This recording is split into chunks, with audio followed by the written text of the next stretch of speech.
Hello दोस्तों, कैसे आप सब लोग। उम्मीद करता हूँ आप सब लोग अच्छे होंगे। दोस्तों, आज की वीडियो में बात करने वाले हैं बीएमएस फर्स्ट ईयर के सब्जेक्ट पदार्थ विज्ञान में अनुमान प्रमाण के पार्ट 4 के बारे में। दोस्तों, आज की वीडियो में जो पार्ट 4 है उसके अंदर एक ही टॉपिक कवर करेंगे जिसका नाम है तर्क। जिसके अंदर सबसे पहले देखेंगे कि तर्क की डेफिनेशन जो है वो क्या होती है, उसके बाद तर्क के प्रकार कौन कौन से बताए गए हैं और अनुमान प्रमाण के अंदर इस तर्क का उपयोग जो है वो क्या होता है, इसके बारे में देखेंगे। दोस्तों, इससे पहले वाली जो वीडियो थी उसके अंदर मैंने आप लोगों के साथ में पार्ट 3 के अंदर डिस्कस किया था हेतुआभास के बारे में, जो कि आपके एग्जाम के पॉइंट ऑफ व्यू से वो टॉपिक बहुत ही ज़्यादा इंपॉर्टेंट था। दोस्तों, अगर आपने वो वीडियो नहीं देखी है अभी तक तो आप चैनल की प्लेलिस्ट में जाकर के या फिर आई बटन में या फिर आपको मैं डिस्क्रिप्शन में लिंक दे दूंगा, वहाँ से जाकर के उस वीडियो को देख लेना। दोस्तों, सबसे पहले अगर तर्क की बात करें तो तर्क में पहला पॉइंट है कि तर्क जो स्वतंत्र प्रमाण नहीं है। जब दोस्तों मैंने आप लोगों के साथ में प्रमाण वाली वीडियोज़ की शुरुआत की थी तो उस दौरान मैंने आप लोगों को बताया था, मैंने आप लोगों के साथ में डिस्कस किया था कि तर्क जो प्रमाण है उनके प्रकार जो है वो अलग अलग बताए हैं। जैसे कि पाराशर ने कितने प्रमाण माने, चारवाक ने कितने माने, है ना। उसके अलावा चरक ने कितने माने, सुश्रुत ने कितने माने, ये सारे मैंने आप लोगों को बताया था। उस दौरान मैंने आप लोगों को कहीं पर भी तर्क के बारे में जिक्र नहीं किया था कि तर्क को भी किसी ने प्रमाण माना या नहीं माना। तो आचार्यों के अंदर किसी ने भी इसको तर्क को प्रमाण के रूप में नहीं माना है, मतलब एक प्रकार का स्वतंत्र प्रमाण जो है वो नहीं है। अब इस तर्क को जब स्वतंत्र प्रमाण के रूप में स्वीकार नहीं किया गया तो इसलिए इस तर्क का जो समावेश है किसके अंदर किया गया, अनुमान प्रमाण के अंदर किया गया है। और अनुमान प्रमाण को चाहे चरक की बात करो चाहे सुश्रुत की बात करो, है ना, ये सारे आचार्य जो है इनको अनुमान प्रमाण को तो प्रमाण के रूप में स्वीकार करते ही है। तो दोस्तों, सबसे पहले इस तर्क के बारे में जिक्र कहाँ पर किया गया, तो गौतम का जो न्याय सूत्र मतलब कि जो न्याय दर्शन है जो कि महर्षि गौतम के द्वारा रचित है, तो उसमें इस तर्क शास्त्र के अंदर जो है वो व्यवस्थित ढंग से इस तर्क के बारे में बताया गया। दोस्तों, सबसे पहले न्याय दर्शन के अकॉर्डिंग अगर डेफिनेशन की बात करें कि तर्क की डेफिनेशन क्या होती है, तो श्लोक नीचे लिखा हुआ है वो एक बार देख लेते हैं कि अविज्ञात तत्व अर्थ कारण उपपत्तिश्च तत्व ज्ञानम तर्क। मतलब अविज्ञात का मतलब क्या है कि कोई भी चीज़ है जिसके बारे में आपको बिल्कुल भी नहीं पता, ठीक है, और उस वस्तु के बारे में आपको पता नहीं कि उसकी उत्पत्ति किस तरह से हुई है ना, उसका कारण जो उत्पत्ति में क्या है, इस चीज़ के बारे में आपको बिल्कुल भी नहीं पता। इस चीज़ का पता लगाने के लिए कि उस वस्तु की उत्पत्ति कैसे हुई है ना, और उसकी उत्पत्ति में कारण क्या है, उसके लिए जो भी विचार विमर्श किया जाता है दोस्तों, वही क्या कहलाता है, तर्क कहलाता है। मतलब न जाने हुए विषय को उचित प्रकार से समझने के लिए कारणों और उत्पत्ति विचार विमर्श करना क्या कहलाता है, तर्क कहलाता है, ठीक है। अब अगर इसकी बात करें कि इसके टाइप्स जो है कौन कौन से बताए गए हैं, तो अगर मैं टाइप्स की बात करता हूं तो तर्क के जो भेद है वो न्याय दर्शन के अंदर तर्क के टोटल मिला के 5 भेद बताए हुए। जैसे मैंने पिछली वीडियो में आप लोगों को हेतुआभास के भेद बताए थे कि सव्य विचार, विरुद्ध, सत, प्रतिपक्ष, असिद्ध और बाधिक। पिछली वाली वीडियो में दोस्तों मैंने ये 5 भेद आपको हेतुआभास के बताए थे जो कि तर्क संग्रह न्याय दर्शन के अकॉर्डिंग थे। उसी तरह से यहाँ पर जो तर्क है उस तर्क के भी 5 भेद होते हैं।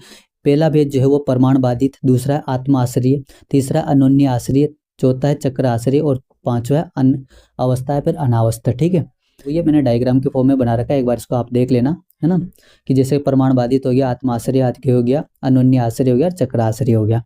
तो दोस्तों, सबसे पहला जो तर्क है उसका नाम है प्रमाण बाधित तर्क। तो प्रमाण बाधित में है कि दूसरे के पक्ष की संभावना को दिखाकर अपने पक्ष को सही दिखाना प्रमाण बाधित तर्क कहलाता है। जैसे एग्जाम्पल की बात करें तो आग न होती तो धुआं कहाँ से आता, और कामला न होता तो आंखें जो है वो पीली कैसे होती। मतलब सीधी सीधी बात है कि यहाँ पर 2 पक्ष है अपने पास। पहली बात तो है कि एक तो आग हो गया पहला पक्ष और दूसरा हो गया धुआं। अब मैं कहता हूँ कि यत्र यत्र धूमस्य तत्र तत्र अग्नि, इस तरह से अपन पढ़ते ही है, तो जहाँ जहाँ पर अग्नि है वहाँ वहाँ पर धुआं होगा। अब यहाँ पर एक चीज़ कह रहा है कि आग नहीं होती, मान लो कि मैंने कह दिया कि आग नहीं होगी तो धुआं कहाँ से आएगा, ठीक है। तो मतलब जो आग है उस आग की अनुपस्थिति को बता करके मैं कह रहा हूँ धुएं की असंभावना को बता रहा हूँ, मतलब धुआं तो संभव होगा ही नहीं। और दूसरे में मैंने बोला कि कामला नहीं होता तो आंखें जो है पीली कैसे होती, क्योंकि कामला के होने पर ही आंखें क्या होती है, पीली होती है। मतलब सीधी सीधी बात है कि एक पक्ष की असंभावना, सेकंड वाले पक्ष की असंभावना को बता रहा हूँ मैं इन दोनों के बेस पर, ठीक है। तो अपने पक्ष को सही दिखाने की कोशिश कर रहा हूँ कि मेरी आग उपस्थित है उसकी वजह से धुआं देखने को मिल रहा है, और इस रोगी में या फिर इस पेशेंट में कामला उपस्थित है जिसकी वजह से इसकी आंखें जो है पीली हो रही है। अगर कामला नहीं होगा तो इसकी आंखें पीली नहीं हो सकती, और अगर अग्नि नहीं होगी तो धुआं जो है वो नहीं होगा, ठीक है। तो धुएं की असंभावना मतलब कि जो दूसरा पक्ष जो कि धुआं है और आंखों का पीली होना, इन दोनों की असंभावना को बता करके मैं पहले पक्ष को सिद्ध कर रहा हूँ कि यहाँ पर आग है और यहाँ पर कामला है। तो मैंने डेफिनेशन में भी यही बोला आपको कि दूसरे के पक्ष की असंभावना को दिखाकर अपने पक्ष को सही दिखाना क्या कहलाता है, प्रमाण बाधित तर्क कहलाता है। इस डेफिनेशन में पूरी पूरी में यही लिखा हुआ है। सेकेंड है दोस्तों आत्म आश्रय तर्क।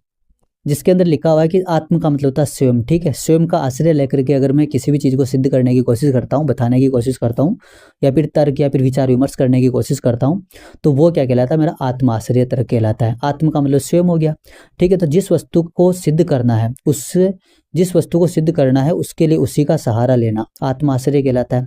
मान लो कि मैं कोई एक वस्तु है, ठीक है, ए वस्तु है, उस ए वस्तु को सिद्ध करने के लिए मैं ए का ही सहारा ले रहा हूँ, तो वो कंडीशन क्या कहलाती है, आत्माश्रय, मतलब कि स्वयं के द्वारा स्वयं को सिद्ध करना आत्माश्रय तर्क कहलाता है। जैसे मैं गिलोय की बात करता हूँ, गुडुचि अमृता की बात करता हूँ, तो अमृता के अंदर जो है वो तिक्त रस होता है, ठीक है, और तिक्त रस होने की वजह से ज्वरहर का काम करती है। तो ज्वरहर इसका खुद का गुण होता है, और गुण होता है, और उसके बेस पर मैं बताने के आधार ज्वर का नाश होता है। तो मैंने किसी व्यक्ति को बोला कि गिलोय के द्वारा ज्वर का नाश किया जाता है। क्यों किया जाता है भाई, गिलोय में ऐसी क्या चीज़ है, तो गिलोय में तिक्त रस होता है, और उस तिक्त रस की उपस्थिति के कारण ही ये गिलोय जो है क्या करती है, ज्वर का नाश करती है, ठीक है। मतलब जब भी अपन गिलोय के गुण पढ़ते हैं तो उसमें इसकी जो भी प्रॉपर्टी है वो ज्वरहर का काम करने वाली होती है। इसलिए जब भी गिलोय का कोई भी काढ़ा पीता है तो उसमें जो है वो क्या होता है, ज्वर का जो है नाश हो जाता है, ठीक है। तो मैं इस गिलोय के ज्वरहर गुण के आधार पर ही मेरा जो दूसरा पक्ष है ज्वर का नाश होना, इसको सिद्ध करने की कोशिश कर रहा हूँ। मतलब कि गिलोय की प्रॉपर्टी के आधार पर ही गिलोय के द्वारा किए जाने वाले कार्य को सिद्ध करने की कोशिश कर रहा हूँ, तो वही कंडीशन आत्माश्रय तर्क कहलाती है। तो मैंने डेफिनेशन में भी तो यही बोला था ना आपको कि ऐसी कंडीशन जहाँ पे जिस वस्तु को सिद्ध करना है उसके लिए उसी वस्तु का सहारा अगर ले लिया जाता है तो वही आत्माश्रय तर्क कहलाता है। सेकंड है अनोन्य आश्रय तर्क। अब यहाँ पर क्या होगा, मतलब आत्म आश्रय के अंदर तो क्या था कि एक वस्तु को सिद्ध करने के लिए उसी वस्तु का अगर प्रयोग किया जा रहा है तो आत्म आश्रय तर्क है। लेकिन अनोन्य आश्रय का मतलब होता है कि यहाँ पर दो पक्ष है और दोनों पक्ष ही एक दूसरे को सिद्ध करने की कोशिश कर रहे हैं, ठीक है। जैसे मैं यहाँ पर ए पक्ष की बात करता हूँ और बी पक्ष की बात करता हूँ, तो मैं ऐसी कंडीशन जहाँ पे ए को अगर मैं साध्य बोलता हूँ तो ए के लिए जो ए अगर साध्य होगा तो बी जो है वो हेतु के रूप में काम करेगा, और अगर बी जो है वो हेतु होगा तो ए जो है वो साध्य के रूप में काम करेगा। इस तरह से एक दूसरे के साथ में इनका कनेक्शन होता है, ठीक है। मतलब कि साध्य के द्वारा हेतु को सिद्ध करना या फिर हेतु के द्वारा जो साध्य को सिद्ध करना, ये क्या कहलाता है, अनोन्य तर्क कहलाता है। नीचे लिखा हुआ है कि एक वस्तु को दूसरे के आधार पर और दूसरे को जो है प्रथम के आधार पर सिद्ध करना अनोन्य आश्रय कहलाता है। अब अनोन्य आश्रय और आत्म आश्रय में डिफरेंस क्या हुआ, तो आत्म आश्रय के अंदर तो वस्तु एक ही थी, उस एक वस्तु की प्रॉपर्टी के आधार पर ही उसी को मैं सिद्ध करने की कोशिश कर रहा हूँ, तो वो आत्म आश्रय था। लेकिन जब मैं अनोन्य आश्रय की बात करता हूँ तो अनोन्य आश्रय में क्या हुआ कि वस्तुएं जो है ना अलग अलग है। जैसे यहाँ पर एक ए होगी और यहाँ पर बी होगी, इन ए और बी जो अलग अलग वस्तु, इन दोनों को एक दूसरे के बेस पर मैं सिद्ध करने की कोशिश कर रहा हूँ, इसलिए अनोन्य आश्रय है। अगर वस्तु एक ही होती, ए वस्तु ही होती, और उसी के बेस पर मैं उसी को ही सिद्ध करने की कोशिश कर रहा होता, तब वो आत्माश्रय हो सकता था। लेकिन यहाँ पर वस्तुएं दो अलग अलग है, इसलिए अन्य के आधार पर अन्य को सिद्ध करने की कोशिश कर रहा हूँ, इसलिए इसको अपन क्या बोलेंगे, अनोन्य आश्रय तर्क बोलेंगे। डेफिनेशन में भी कुछ इस तरह से लिखा हो कि एक वस्तु को दूसरे के आधार पर और दूसरे को जो प्रथम वस्तु के आधार पर अगर सिद्ध किया जा रहा है तो वो क्या कहलाता है, अनोन्य आश्रय कहलाता है। जैसे एग्जाम्पल देख लेते हैं कि ईश्वर का अस्तित्व है, क्योंकि वेद ऐसा कहता है, वेदों में लिखा हुआ सब सत्य है, वह ईश्वर का अर्थ है। तो ईश्वर का अस्तित्व, इस चीज को मैं सिद्ध कर रहा हूँ कि वेद में लिखा हुआ है, ठीक है। और वेद में लिखा हुआ सब कुछ सत्य होता है, इसलिए जो है ईश्वर जो है वो, क्योंकि ये जो वेद है वो किसके द्वारा लिखे गए, ईश्वर के द्वारा लिखे गए। तो यहाँ पर ईश्वर के द्वारा मैं वेद को सिद्ध कर रहा हूँ और वेद के द्वारा वापस में ईश्वर को सिद्ध कर रहा हूँ। तो एक वस्तु के द्वारा दूसरे को सिद्ध करना और दूसरे के द्वारा वापस पहली को सिद्ध कर देना, यही क्या कहलाता है, अनोन्य आश्रय तर्क कहलाता है। जबकि आत्म आश्रय में क्या था कि एक वस्तु के द्वारा एक को ही सिद्ध करना, मतलब एक पर्टिकुलर वस्तु के द्वारा ए को ही सिद्ध करना, बी के द्वारा बी को ही सिद्ध करना, डी के द्वारा डी को ही सिद्ध करना, ठीक है, वो आत्म आश्रय कहलाता है। चौथा जो दोस्तों तर्क का भेद बताया वो बताया गया है चक्र आश्रय। अब चक्र आश्रय में क्या है, चक्र आश्रय का मतलब, चक्र का मतलब जैसे सर्कल की फॉर्म में यहाँ पर देखने को मिलेगा। मतलब एक वस्तु से दूसरी को, दूसरी के मतलब एक वस्तु के बेस पर दूसरी वस्तु को, दूसरी वस्तु के बेस पर तीसरी को, तीसरी वस्तु के बेस पर चौथी वस्तु को, इस तरह से एक चक्कर की फॉर्म में चलेगा। अगर इन चक्कर में से कोई भी एक चीज गायब हो जाएगी तो मैं किसी दूसरी को सिद्ध भी नहीं कर पाऊंगा, ठीक है। तो वो कंडीशन कहलाती है चक्र आश्रय। मतलब कि वस्तु का एक दूसरे पर अवलंबित होना क्या कहलाता है, चक्र कहलाता है, ठीक है। मतलब जैसे चक्र का मतलब क्या होता है, जब भी अपन कहीं पर भी सर्कल बनाते हैं कोई भी, तो सर्कल में एक चीज दूसरे पे डिपेंड होती है, इसलिए उसको अपन चक्कर बोलते हैं। और चक्कर के बेस पर विचार विमर्श करते हैं किसी के बारे में, तो वो तर्क वो क्या कहलाता है, चक्र आश्रय तर्क कहलाता है, ठीक है। तो इनमें क्या लिखा हुआ है कि उन्हीं में से एक के सहारे दूसरे को सिद्ध करना चक्र आश्रय कहलाता है। मंडल में तर्क करने को जो चक्र आश्रय कहा जाता है। अब दोस्तों जैसे एग्जाम्पल की बात करें तो एग्जाम्पल में मैंने आप लोगों को बोला कि राजेश उठ गया है, ऐसा कहकर के राजेश को नींद से उठाना, ठीक है। अब हुआ क्या, इसमें पूरा का पूरा प्रोसीजर एक चक्कर की फॉर्म में हुआ। तो जैसे मैंने राजेश को आवाज लगाई, जो शब्द थे उस शब्द को उसने सुना। जब उसने सुना तो सुनने की वजह से इंद्रिय का और अर्थ का सन्निकर्ष हुआ, तभी वो सुन पाया। क्योंकि जो भी अपनी श्रवण इंद्रिय थी, उस श्रवण इंद्रिय का जो है वो मन के साथ में, आत्मा के साथ में सन्निकर्ष हुआ, उसके परिणाम से उसको सुनाई दिया। और जैसे उसको सुनाई दिया तो सुनते ही वो क्या हो गया, जग गया, मतलब अपने बेड से उठ करके खड़ा हो गया। अब मैं ये बोलूँ कि राजेश जो है जग गया है, क्यों जग गया भाई? क्योंकि उसने शब्द जो है वो बाहर से मैंने बोला कि राजेश उठ, ऐसा मैंने बोला, जिसकी वजह से राजेश जो है उठ गया, क्योंकि उसने सुना था। अब उसने सुना क्यों? क्योंकि उसके क्या हुआ था, इंद्रिय सन्निकर्ष हुआ था। अब उसके इंद्रिय सन्निकर्ष हुआ तो वो क्या हुआ, जग गया। तो मतलब है जगने को सुनने के आधार पर, और सुनने को जो इंद्रिय सन्निकर्ष के आधार पर, और इंद्रिय सन्निकर्ष को जागने के आधार पर, मतलब एक चक्र की फॉर्म में एक दूसरे को सिद्ध करने की कोशिश कर रहा हूँ, बताने की कोशिश कर रहा हूँ, विचार विमर्श करने की कोशिश कर रहा हूँ। यही क्या कहलाता है, चक्र आश्रय कहलाता है। अगर राकेश सुनता नहीं, मान लो कि यहाँ से मैंने सुनने को गायब कर दिया, तो क्या राकेश जो जग पाता?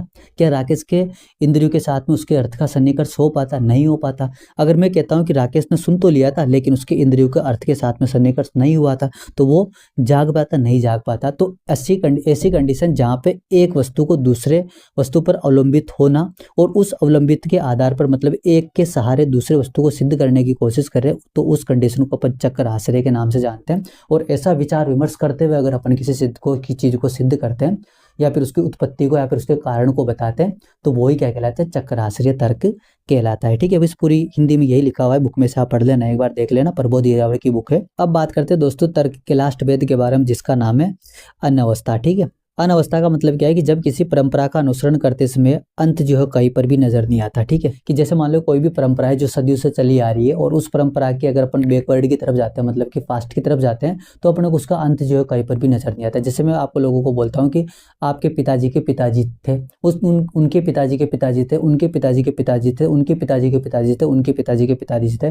तो ये जो प्रक्रिया चली आ रही है, ये जो एक परंपरा चली आ रही है, क्या इस परंपरा का कोई अंत है? अंत तो नहीं है। आगे जैसे मैं पिताजी बोलूंगा तो उसके पिताजी के भी पिताजी होंगे, उनके पिताजी के भी पिताजी। तो जब भी ऐसी कंडीशन जहाँ पे किसी भी वस्तु को सिद्ध करने के दौरान, ठीक है, अनुमान प्रमाण के अंदर अपन शुरू से कर क्या रहे थे कि हेतु के द्वारा जो अपन साध्य को सिद्ध करने की कोशिश कर रहे थे। अगर हमारा हेतु सही रहा तो साध्य जो है वो अच्छे से सिद्ध हो पाएगा। अगर हेतु में किसी तरह का डिफेक्ट रहा, जो हेतुआभास पूरा का पूरा टॉपिक पढ़ा अपने जिसमें अलग अलग तरह के डिफेक्ट थे हेतु में, जिसलिए वो साध्य को सिद्ध नहीं कर पा रहा था, उसको अपन हेतुआभास बोले थे। तो यहाँ पर भी वही चीज है कि जब किसी वस्तु को आप सिद्ध कर रहे हो ना, और सिद्ध करने के दौरान आपको तर्क लगाना पड़े, मतलब आपको विचार विमर्श करना पड़े, और उस विचार विमर्श का अंत जो आपको कहीं पर भी नजर नहीं आ रहा हो, तो वो कंडीशन ही क्या कहलाती है, अनवस्था तर्क के नाम से जानते हैं, या फिर अनवस्था तर्क जो है वो कहलाती है। जैसे एग्जाम्पल यहाँ पर लिखा हुआ भी है कि मेरे पूर्व मेरे पिता, उनके पूर्व उनके पिता, उनके पूर्व उनके पिता, उनके पूर्व उनके पिता। क्या इस चीज का अंत हो सकता है? इनफाइनाइट तक ये चलती जाएगी, अनंत तक चलती जाएगी, है ना। तो इस प्रकार के तर्क का कोई अंत नहीं होता, अतः इसे जो अनवस्था कहा जाता है। तो दोस्तों ये थी आज की हमारी वीडियो, जिसके अंदर मैंने आप लोगों के साथ में डिस्कस किया कि तर्क जो है वो स्वतंत्र रूप से किसी प्रकार का प्रमाण नहीं है। ठीक है, और उसके बाद में तर्क की डेफिनेशन जो है वो न्याय दर्शन के अकॉर्डिंग क्या होती है, उसके अलावा न्याय दर्शन में तर्क के भेद जो है कौन कौन से बताए गए हैं, उसके बारे में मैंने आप लोगों को जो टोटल मिला के 5 प्रकार के भेद थे उनको अलग अलग करके पढ़ाया कि किस भेद के अंदर जो है वो क्या लिखा हुआ है, उसके बारे में डिस्कस किया। दोस्तों इसी तरह की इंटरेस्टिंग वीडियोस के लिए आप हमारे चैनल आयुर्वेद स्टडी को फॉलो कर सकते हो, सब्सक्राइब कर सकते हो, और बेल आइकन को ऑल पर प्रेस कर सकते हो, ताकि आने वाली हर एक वीडियो की नोटिफिकेशन आप तक जल्दी से जल्दी पहुंच जाए। Thank you so much guys.